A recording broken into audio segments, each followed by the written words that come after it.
Hey, welcome again, everyone. I appreciate you jumping on, listening again. Today, we're going to talk about when the narcissist starts an argument, then disappears or leaves, right? So, we're going to talk about this. This happens a lot. People wonder about this instance. So, we're going to get into it and break this type of situation down. Ghosting, whatever. These things happen when you deal with people like that. Uh, First of all, thank everyone for supporting the channel and keeping the channel going. Your support, your donations, all of that has helped. So I do appreciate that. Um, People underestimate the level of strategy that narcissists use in order to fulfill their objectives, right? And so different sources of supply are usually totally unaware of narcissistic tactics being used on them, okay? So let's get into this. And typically this happens in relationship transactions specifically. Okay. So from the very first encounter of meeting a narcissist, there's an intense method of trying to figure you out. Many people take this as getting to know you or, learning each other. But in fact, when it comes to a narcissist, they're trying to decode you. They're seeing what makes you tick. They're learning your habits, what makes you happy, what makes you upset, and so forth. More importantly, they want to know how you respond to these things. What is your response? Okay, how are you reacting? And then the overall response later. They want to know this. This is very key and very important, as I'll get to shortly. What do they want to know, what do you do? What do you say? And your method of recovery, there afterwards, to returning back to a normal state after everything blows over. Narcissists like to test you by using things in an inappropriate way to get a reaction out of you. Okay, this is the only way that they can get an idea. They have to provoke you. If you notice, every relationship or situation, transaction with a narcissist involves some type of provoking. It has to go on because the narcissist cannot, because they're set on manipulating you, to control you, to trick you, they have to provoke within these interactions. That's why any type of interaction with a narcissist has to involve them provoking, them being petty or picking at you. It has to, because they're not into the genuine, camaraderie and associating with people in a healthy way, because that's not their objectives. They can care less about people. They're trying to get what they can get out of someone. And of course, this is premeditated, but it's used as a gauge to see what your reactions will typically be. And this testing starts off with something minor or small as a simple annoyance. They start annoying you. They know you don't like that, so it's kind of annoying. You say something about it, then they keep doing it. They don't just stop because they need to push you. They need to push you to the point to see when is it that you react. Okay? Then it kicks up from that into something that they know you dislike. They'll start doing things or provoking you in a way that they know you dislike it.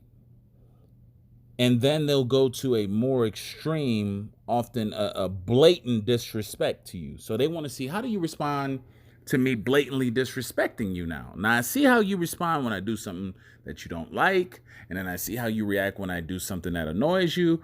Well, how about now I'm doing something that I blatantly know is disrespectful to you? How do you react to that? So they're taking notes. They're taking notes. Now, why is this important? Well, because the narcissist is trying to master your temperament, to know just how well to control you emotionally. And then they can operate covertly in a devious manner between the cracks of your emotions. Okay? as your emotions fluctuate from one extreme to the least, they're able to operate in between these cracks, these compromise areas of your emotions.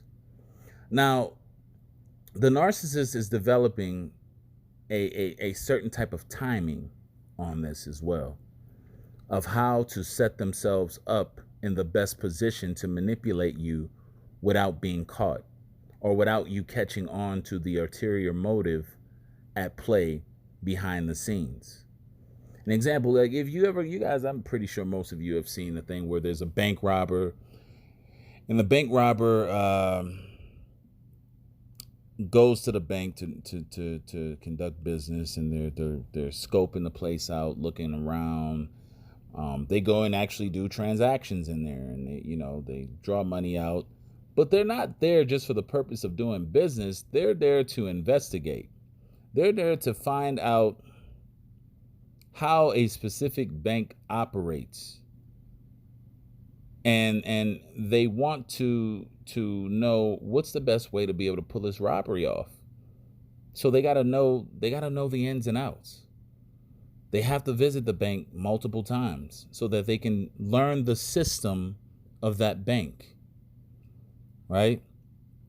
And again, the bank robber's purpose of going to do business with that bank is not specifically for business. It has an ulterior motive, right? And they're there to study it. They're there to study the ins and outs of what's going on, to gain insight into the operations or the habits of what goes on with the people and the settings there. Where are the cameras at?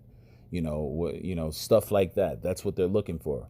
Now, something to think and consider with the narcissist: when they are engaging with you, they're doing this not to get to know you, but they're doing this to know or to find what your weaknesses are. Okay.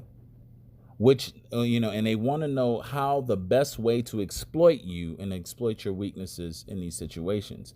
And why this works well specifically in transactional relationships with them is because the emotions are as such at a higher state. They can get your emotions locked in a lot greater in these type of transactional relationship situations. Now, again, with the bank robber, they're looking at what time is the money, what time does the money get delivered, the position of the guards, the habits of the guards when they do. So before they rob a bank, these good bank robbers, they don't just boom, think about this and do it overnight. That's why a lot of you, when you don't see this stuff from narcissists initially, because it's the love bombing stage. So that love bombing stage is part of the investigation stage of learning you for when they eventually rob you, right? And so they have to learn these things. It takes time. It doesn't happen in a day, right? Now, on to the point of this video of what happens when a narcissist disappears. Now that the narcissist has learned how you operate, what your habits are, what you do, okay, the response, and they've got it down to a T. They know you better than you know yourself in a lot of ways. And not always, but usually narcissists, they bait you into arguments. They bait you into an argument because they know exactly which type of thing you're going to engage in intensively. Typically, it's something that you thought you already had hashed out and got over with, but they're bringing it up again. Stuff that you thought was resolved, but they're bringing it up again, and they're getting you back into stuff that, you thought you put to rest, basically. And this is annoying. It gets annoying and gets you frustrated. But the narcissist knows this, but that's the best way to start an intense, heated argument. It's usually something petty. It starts with which the narcissist blows up emotionally within the argument, right? And so we're talking a heated argument. The narcissist will blow it way out of proportion, right? And now you and the narcissist have, obviously been in this type of situation before where you've been in these arguments and it's become a pattern.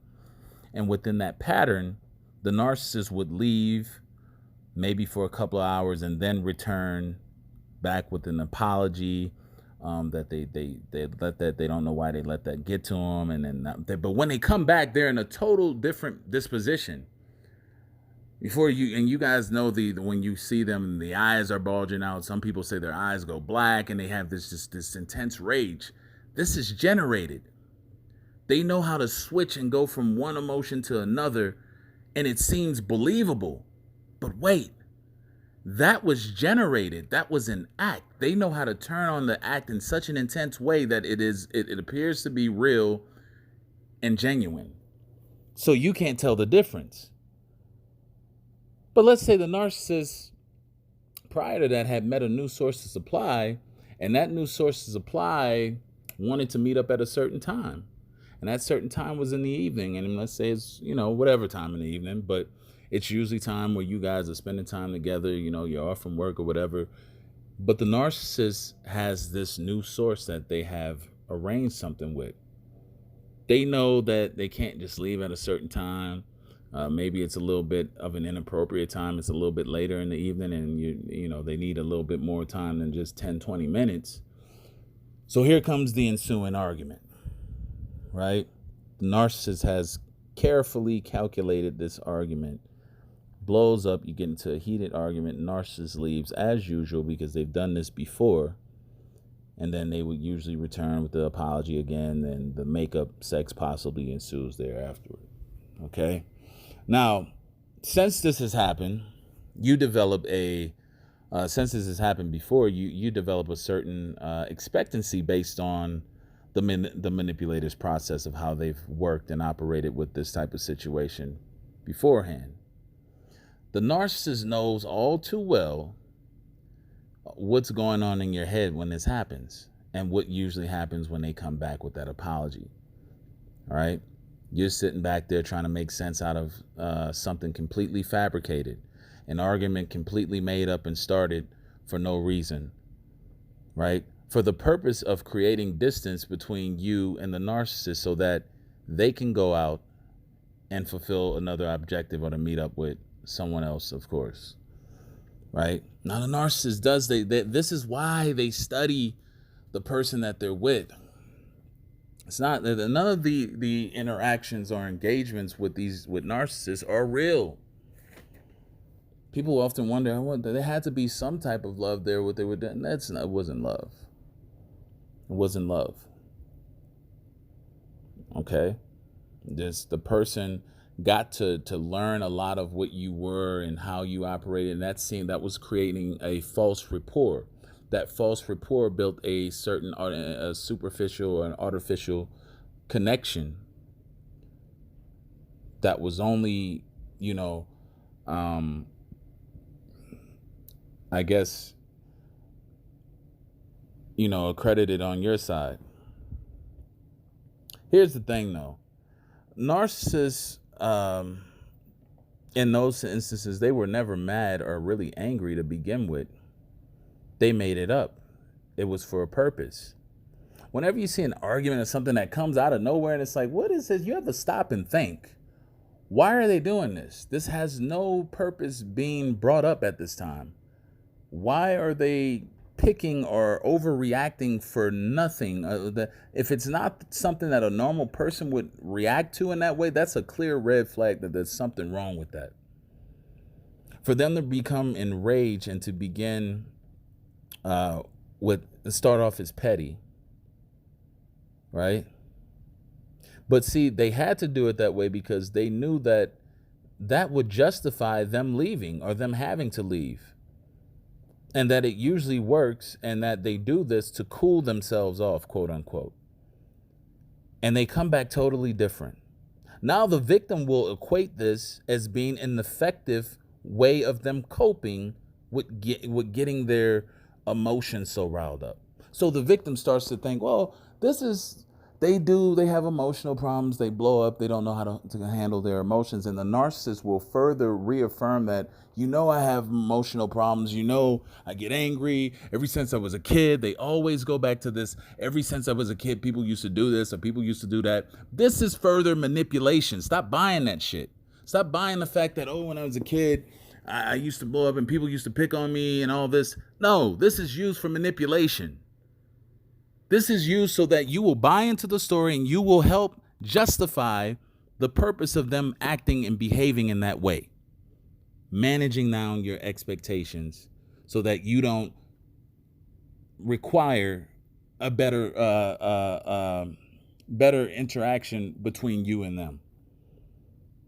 This is all manipulation. And it works because every time they return, they're coming back with that fake apology, completely in a different state. Now they're cooled off. They may bring you something back and it just the whole thing. And so to where they want you to accept them in that way. Accepting them in that way is being able to allow them to pull their manipulations off a lot smoother without you suspecting otherwise. Again, anyone exaggerating or blowing things out of proportion is manipulating you. And in the same way, not only that, but they're creating the grounds for the mental reconditioning of your expectations. Don't buy into it. Anyway, hit the like button, subscribe if you haven't subscribed. You can check out any of my documentary, my ebook course, which I usually recommend for any of those who just getting into the narcissist community. All of that is in my the link in the drop down box. You can check that out, even if you want to help support the channel. All that's in there. Anyway, pay attention to that, y'all. Don't get fooled by that. Till next time, have a good one. Bye now.